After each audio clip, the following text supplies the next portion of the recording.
I definitely know that you know what skeletal system is, but I also know that you want to know more about the 206 bones in your body. So let's jump into it.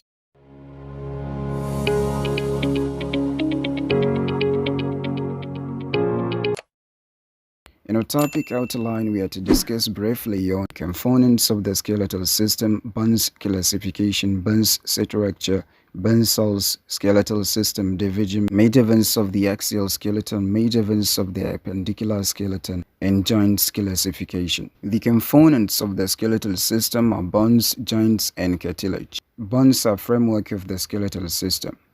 Joints are points of connection between bones, and cartilage, as you can see, a flexible connective tissue found in joints. Bone classification. The bones of your body are classified into long bones, short bones, flat bones, and irregular bones. Long bones like femur and humerus are longer than their width. Short bones like the carpals and metacarpals are roughly equal in length and width. Flat bones like skull and ribs are thin and flat.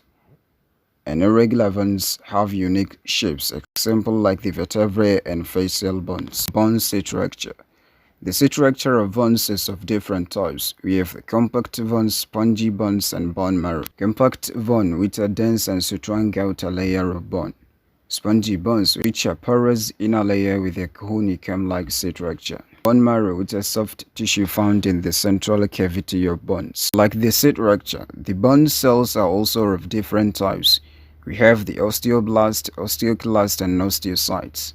Osteoblasts are cells responsible for bone formation. Osteoclasts are cells involved in bone resorption and remodeling. And osteocytes are mature bone cells embedded in the bone matrix. Skeletal system division. Skeletal system is divided into axial skeleton and appendicular skeleton. Axial skeleton, which is central axis of the body, including skull, vertebral column, and rib cage. An appendicular skeleton, which is bones of limbs and their attachment to the axial skeleton. Now, what are the major veins of the axial skeleton? The major veins of the axial skeleton are the skull, which consists of the cranium and facial bones, vertebral column that consists of the cervical, thoracic, lumbar, sacral, and coccygeal vertebrae, rib cage that consists of the rib and sternum. The major veins of the appendicular skeleton. In the upper extremities, that's the upper limb, we have the clavicle, scapula, humerus, radius, ulnar, carpals, metacarpals, and phalanges. While in the lower extremities, that's the lower limb, we have the fulvic girdle, femur, patella, tibia, fibula, tarsals, metatarsals, and phalanges. Joints classifications. Joints of the skeletal system are divided into fibrous joints, cartilaginous joints, and synovial joints. Fibrous joints, which are immovable or slightly movable joints, example like sutures of the skull. Cartilaginous joints, which are of limited movement, example like intervertebral disc. Synovial joints, which are freely movable joints, example like ball and socket, hinge, and pivot joints. Movement performed by your joints are flexion, extension, abduction, adduction, and rotation. Flexion, as you can see, which is decreasing the angle between bones. Extension, which is increasing the angle between bones. Abduction, which is moving a body far away from the midline, that's away from the body. Adduction, that's moving a body far towards the midline, that's towards the body. And rotation, which is circular movement around an axis. Finally, what are the functions of the skeletal system?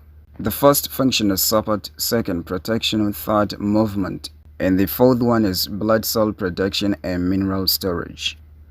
Finally, the skeletal system is crucial for maintaining the structural integrity of the body and enabling various physical activities.